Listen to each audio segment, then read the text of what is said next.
제20대 국회가 시작됐습니다. 포항과 울산 두 도시의 긴밀한 협력을 위한 움직임이 본격화되고 있습니다. 여수시 오동도가 열린 관광지로 탈바꿈합니다. 행성군이 4개 기업과 투자 협약을 맺고 지역 경제 발전에 초석을 다졌습니다.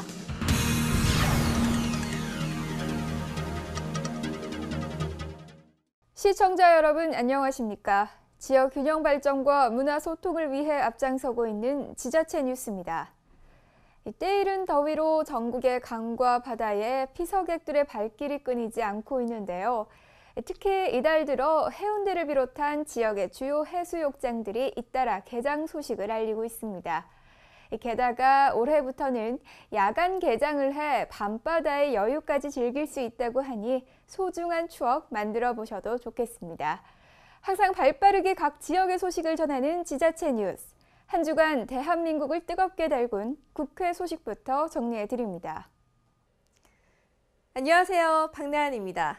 한 주간의 국회 소식을 간단하게 정리해드리는 국회는 지금. 이번 주 국회 소식 살펴보겠습니다. 지난 5월 30일부터 제20대 국회가 시작됐습니다. 법안 처리율 역대 최저를 기록하면서 식물국회라고 불렸던 19대 국회와는 달리 이번 20대 국회는 일하는 국회를 만들겠다고 다짐했습니다. 특히 1호 접수 법안을 위한 의원 보좌진 간의 경쟁도 치열했습니다. 박정 더불어민주당 의원 보좌진은 전날 오전부터 대기하면서 통일경제 파주특별자치시 설치특별법을 20대 국회 1호 법안으로 제출했습니다. 그 뒤에서 밤을 지새운 배덕광 새누리당 의원 보좌진이 빅데이터 이용 및 산업진흥 등에 관한 법률을 두 번째로 접수했습니다.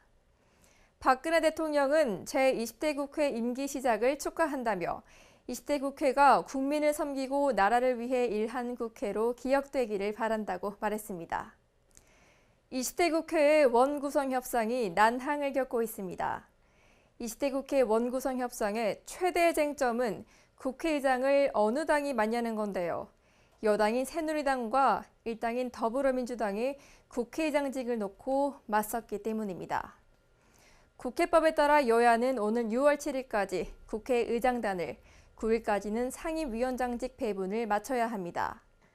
더불어민주당과 국민의당은 여소야대 상황을 강조하면서 오는 7일 본회의에서 자유투표로 의장을 뽑겠다고 압박했지만 새누리당은 집권 여당으로서 국회의장직을 양보할 수 없다며 반발했습니다. 안철수 국민의당 상임 공동대표는 원구성이 될 때까지 세비를 받지 않겠다고 선언했습니다. 안 대표는 국민의 세금으로 세비를 받는 국회는 더 그렇게 해야 마땅하다면서 20대 국회의 정상적 출발은 국민과의 약속이라고 강조했습니다. 정진석 새누리당 원내대표는 야당이 원내 일당에 국회의장을 해야 한다고 주장하지만 이는 30년 가까이 정치권에 있으면서 처음 들어보는 주장이라며 여당이 국회의장을 맡아왔던 것은 국회에 오랫동안 확립된 관례라고 거듭 강조했습니다. 이렇게 서로 간의 입장 차이가 워낙 크기 때문에 국회가 협치를 이뤄낼지 우려하는 목소리가 큽니다. 이에 원구성 협상을 둘러싼 난항은 당분간 계속될 것으로 보입니다.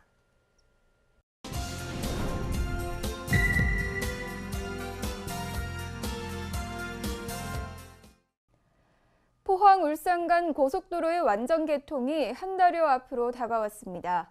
두 도시의 긴밀한 협력을 위한 움직임도 본격화되고 있는데요. 지난 5월에는 포항과 울산 지역의 대학이 앞장서서 양 도시 상생 발전을 약속하는 자리를 마련했습니다. 포항시와 울산광역시의 상생 발전을 위한 유니버시티 포럼이 5월 25일 경주 현대호텔에서 있었습니다.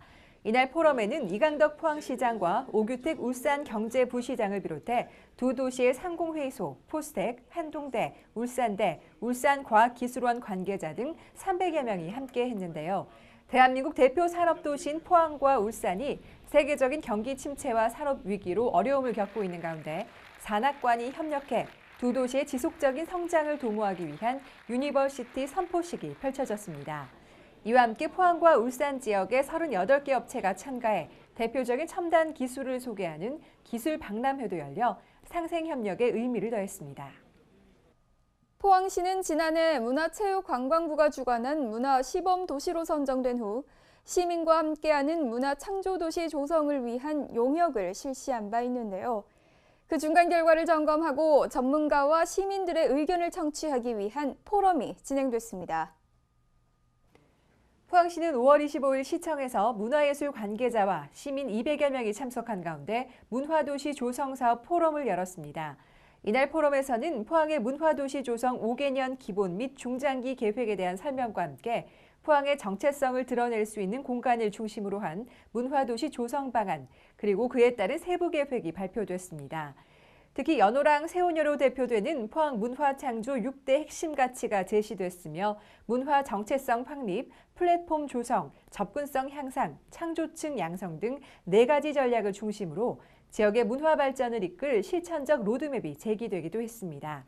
또한 이날 발제 내용을 토대로 한 종합 토론 시간에서는 해양도시와 철강 문화 등을 테마로 창조적인 문화 산업을 육성하기 위한 다양한 방안이 오갔습니다. 법질서 확립과 지역 안정을 위한 포항지역 치안협의회 정기회의가 지난 5월 열렸습니다. 이날 정기회의는 이강덕 시장을 비롯해 정은식 남부경찰서장, 오한서 북부경찰서장 등 각계 기관장들과 지역 시민단체 대표 등이 참석한 가운데 진행됐으며 협업 치안과 교통 무질서 근절, 교통환경 개선, 그리고 4대 사회학 근절, 범죄 피해자 보호에 대한 추진 상황 보고가 있었습니다. 또한 CCTV 설치 등 치안 인프라 확대와 교통안전시설 개선 등 시민들의 안전을 위한 유기적인 협력 방안이 집중 논의되기도 했습니다.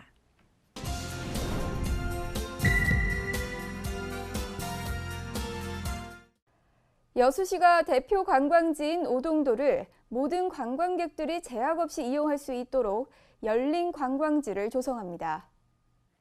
시는 3억 2천여만 원을 들여 오동도를 찾는 장애인 관광객들의 편의를 위해 장애인 화장실을 개선하고 점자 가이드북을 새로 제작해 배포할 예정입니다. 또한 영유아 동반가족과 어르신들이 이동에 불편함이 없도록 오동도 입구와 매표소 창구를 새로 개선하고 장애물도 제거해 열린 공간으로 조성할 계획입니다. 자원봉사자들의 봉사 폭을 넓히고 안전한 봉사 활동을 위해 여수시가 봉사자 상해 보상 한도를 높였습니다. 시는 이달부터 봉사자들이 활동 중에 사망하거나 후유장애 때 최대 2억 원을 지급하고 치료비도 2천만 원까지 보상받을 수 있게 했습니다. 보장 항목도 기존의 12개에서 24개 항목으로 확대하고 급식 봉사 과정의 식중독 피해를 배상하기 위해 15억 원 규모의 음식물 배상이 추가돼 자원봉사자들이 부담 없이 봉사활동에 참여할 수 있도록 했습니다. 여수시가 제20대 총선 국회의원 당선인을 초청해 정책 간담회를 가졌습니다. 시는 주승용, 이용주, 최도자 당선인 등 지역 국회의원 당선인들을 초청해 올해 시정 운영 방향과 민선 6기, 도시 비전을 설명했습니다. 이 자리에서 시는 남중권 곤역 재활병원 여수 유치와 돌산대교 우회도로 개설, 화태백야 연도교 가설 국가계획 반영 등 8개 국고지원 건의 사업의 예산 확보와 지역 현안 해결에 대한 적극적인 업무 협조를 당부했습니다. 날씨가 예년보다 일찍 더워지면서 올여름 적조 발생이 잦을 것으로 우려되고 있는데요. 이에 여수시가 방제 대책 마련에 나섰습니다. 시는 올해 적조 방제 장비로 산소 공급기 45대를 착공하고 적조 방제용 황토로 2만 7천여 톤을 확보하는 한편 황토 적치장 선박 접안용 시설도 새롭게 정비했습니다. 아울러 적조 대책 상황실을 운영하고 어민들과 적조 대응 간담회를 개최하는 등 올여름 적조 예방과 피해를 줄이기 위한 다양한 대책 마련에 들어갔습니다. 2012 여수 세계박람회 조직위원회와 유치위원회에 파견 근무한 중앙부처와 전라남도 공무원을 대상으로 홈커밍데이 행사를 개최했습니다. 이번 행사는 1박 2일간의 일정으로 해상 케이블카 탑승과 갯갓길 트레킹, 전통시장 투어 등으로 파견 직원과 우리시 직원들을 포함해 120여 명이 참여했습니다. 시는 박람회 유치와 개최 당시 파견 직원들에게 박람회 성공 개최에 자긍심을 고취시키고 박람회 이후 발전된 우리시의 모습을 알리고자 이 같은 행사를 개최했습니다. 여수시가 외국인 관광객의 쇼핑 환경 개선을 위해 사후 면세점 특화거리를 조성합니다. 사후 면세점이 들어설 곳은 진남로 상가와 해안로 건어물 상가로 100여 배 점포를 지정해 시범적으로 운영한 뒤 외국인 방문 추이에 따라 점차 확대할 계획입니다.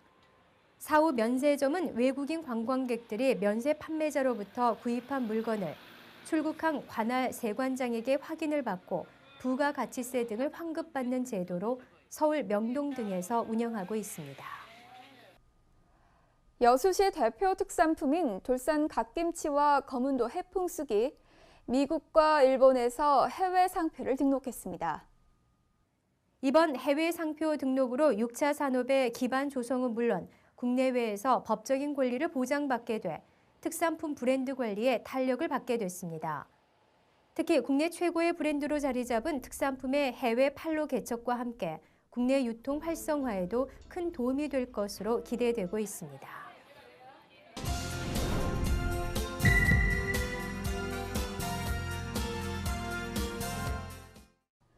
오산 시민들이 직접 자금을 출자해 만든 시민의원이 문을 연 지 7달이 지났습니다.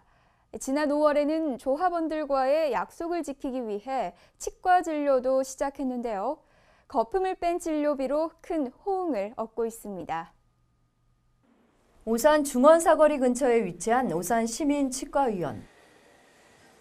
80여 평 규모의 수술실과 강의실까지 갖춘 이곳에서 조합원들은 교정과 심리보철, 잇몸 치료 등 비급여 진료를 10%에서 30%까지 저렴하게 받을 수 있습니다. 조합원 가입 조건은 거주지 또는 직장이 경기도에 위치한 성인으로 출자금 5만 원을 내면 의료보험 가입자와 피부양자까지 할인 혜택을 받을 수 있는데요. 100만 원에서 150만 원까지 호가하는 임플란트 시술의 경우 조합원이면 70만 원에서 75만 원 정도면 받을 수 있고 보증서까지 발급해주고 있어 벌써부터 시민들의 예약이 줄을 잇고 있습니다.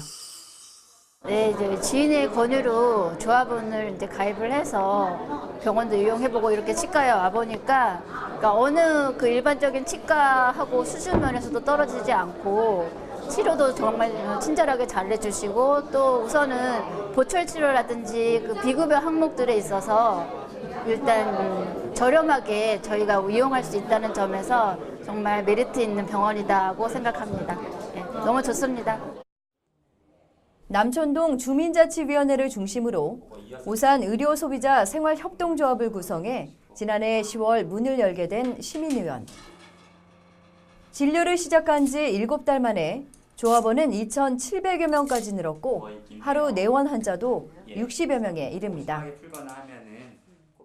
오산 의료생협은 실적인 조합원이 2,700명이 있는 조합원이고 또 저희 그 조합 정관에는 그 이사회 결의에서 1년에 수익이 발생하면 오산시 발전기금으로 기탁한다고 아예 정관에 못을 박았습니다. 그리고 저희가 이 하는 이 시민치과는 병원에 한번 문턱을 우리가 낮춰보려고 이제 시작한 겁니다. 그리고 이 병원 문턱이 낮아야 또 오산의 경제가 좀 활성화되지 않겠냐 이런 생각을 갖고 있습니다.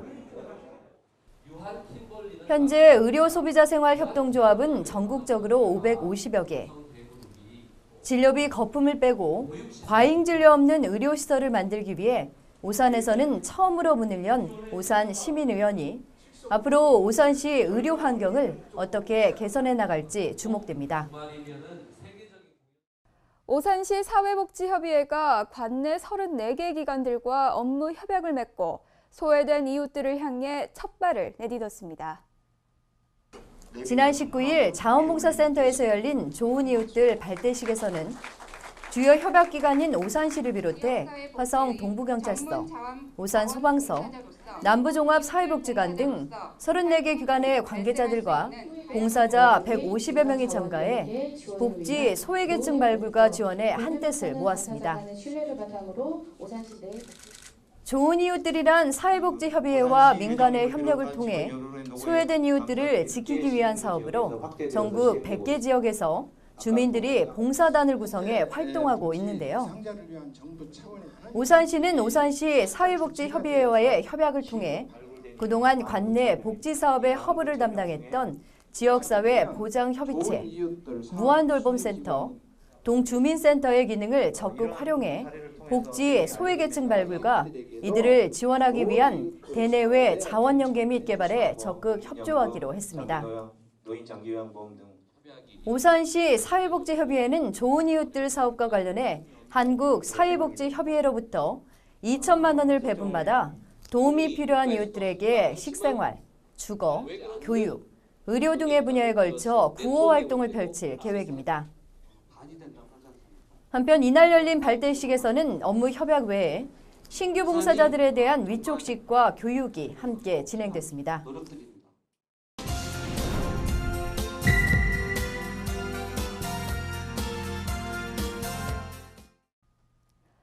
횡성군은 수도권에 있는 기업들을 집중 유치하기 위해 전담 요원을 배치하는 등 다각적인 노력을 펼치고 있는데요. 이런 가운데 시는 지난 5월 투자기업 4곳과 협약을 맺고 지역 경제 발전에 초석을 다졌습니다. 취재의 강정현 리포터입니다. 지난 26일 횡성군청 회의실에서는 아주 특별한 협약식이 개최됐습니다. 한규호 횡성군수를 비롯한 군실과 소장 및 이전 기업 대표들이 참석한 가운데 횡성군과 창업 및 이전 기업 간 투자 협약이 체결된 건데요. 배관용 강관 제조업체인 현대강관을 포함해 주식회사 AOK-F&B와 넥스트바이오, 선민건설 등 4개 기업이 횡성군 이전을 약속하며 상호 협력을 다지는 협약서에 서명했습니다. 이들 기업은 오는 2017년까지 우천 일반 산업단지와 우천 제2농공단지 내 공장을 신축 이전해 총 139억 원의 투자와 90여 명의 인력을 신규 고용할 계획입니다. 저희가 수주가 늘어나고 또 해외 쪽 진출을 하다 보니까 공장 캐파가 좀 적고 그래서 사업 확장 차원에서 분양을 받았고요. 그리고 지금 그 횡성군에 저희가 거의 20년 가까이 사업을 했기 때문에 뭐 지원이나 이런 것들이 굉장히 저희가 성장하는데 도움이 많이 됐습니다. 그래서 이번에도 뭐 다른 지역을 선택하지 않고 5회사가 있는 근처에 산업단지가 개발이 되어서 거기에 입주하게 되었습니다. 이번 협약을 계기로 84% 분양률을 기록한 우천 제2농공단지는 올해 상반기까지 100% 분양 완료를 목표로 적극적인 기업 유치 활동을 펼치고 있습니다. 지난해 말 분양을 본격화한 우천 일반 산업단지 역시 첫 분양 이후 6개월 만에 12% 분양을 달성하는 등 친환경 기업도시 수도권 횡성 조성에 기여하고 있는데요. 이처럼 횡성군은 산업단지의 편리한 교통과 저렴한 분양가, 적극적인 행정 서비스가 어우러져 도내 제1의 기업 유치 도시로 부상하고 있고 특히 우천면 지역은 인구 증가와 고용 창출, 또 지역 개발 사업 호재 등의 시너지 효과도 톡톡히 누리고 있습니다.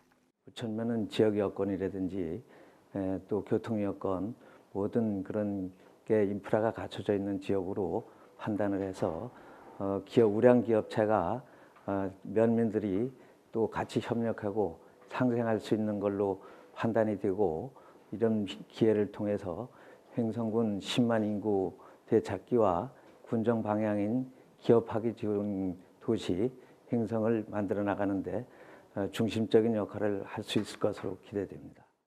우천 제2농공단지와 일반 산업단지가 기업 유치 최적의 지역으로 각광받는 이유는 중앙고속도로와 영동고속도로가 이어지는 교통 요충지로 물류비 절감 등의 효과를 거둘 수 있기 때문입니다. 향후 영동고속도로 새마라이시와 직접 연결되는 구간에 진입도로 확포장 사업이 완료되면 물류비용 감소는 물론 주변 교통 소통이 원활해져 기업 유치에 더욱 활기를 띨 전망인데요. 이처럼 활발한 기업 유치와 함께 평창 동계올림픽 배후도시로 확실한 자리매김을 하고 있는 횡성군은 앞으로도 지속적인 투자 협약을 이끌어내며 강원도 내 기업 유치를 선도할 계획입니다.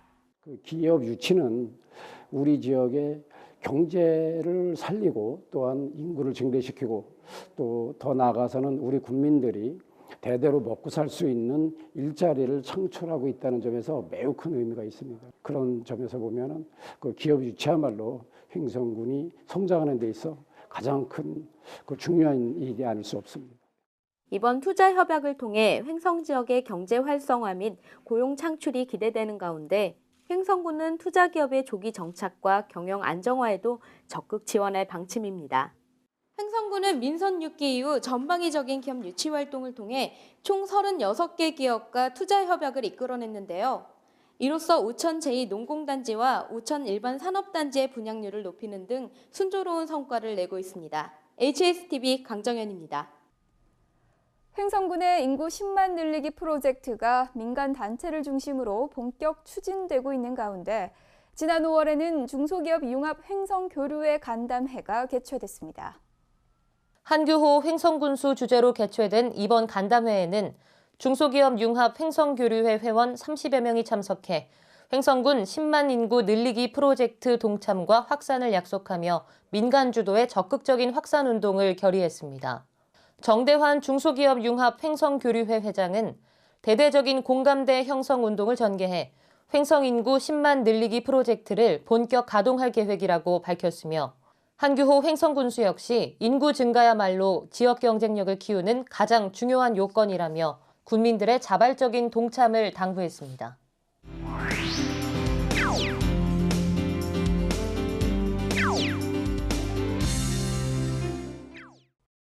안녕하세요. 정보경입니다. 여러분, 혹시 이런 상상 해보신 적 있나요? 나도 한 번쯤은 동화 속 주인공이 되어보고 싶다. 신데렐라나 백설공주 같은 동화들을 보면 이 주인공은 멋진 왕자를 만나 사랑을 이루는 해피엔딩으로 끝이 나죠. 마음속으로만 꿈꿔왔던 동화 같은 하루. 청도 프로방스 포토랜드에선 이 행복한 상상이 현실이 된다고 합니다. 경상북도 청도군에는 프랑스의 정감 있는 프로방스 마을을 그대로 재현한 청도 프로방스 포토랜드가 있는데요. 이곳에서는 지난 3월 19일부터 내년 3월 31일까지 무려 1년간 전국 최대 규모의 비축제인 별빛 동화마을 비축제가 열린다고 합니다. 2016년 새롭게 열린 이 축제는 동화 속 마을들을 소재로 세상 단 하나밖에 없는 동화마을로 꾸며졌는데요. 이 아이들에게는 매력적인 동화 속 체험을, 어른들에게는 어릴 적 추억과 동심을 선사한다고 합니다. 해가 지기 전 다양한 테마의 포토존에서 사진을 남기고 밤이 되면 낭만적인 비축제까지 감상할 수 있으니 한여름밤의 꿈이 따로 없겠죠? 1000만 개의 화려한 조명에 온 마을이 물드는 곳, 청도 프로방스에서 열리는 별빛 동화마을 비축제에서 이색적인 체험은 물론 즐거운 추억까지 쌓아가시길 바랍니다. 6월은 호국 보훈의 달입니다. 나라를 위해 희생한 선열들의 얼을 되새기는 시간이 됐으면 합니다. 항상 유익하고 기분 좋은 뉴스만을 전하는 지자체 뉴스. 오늘 소식은 여기까지입니다. 시청해주셔서 고맙습니다.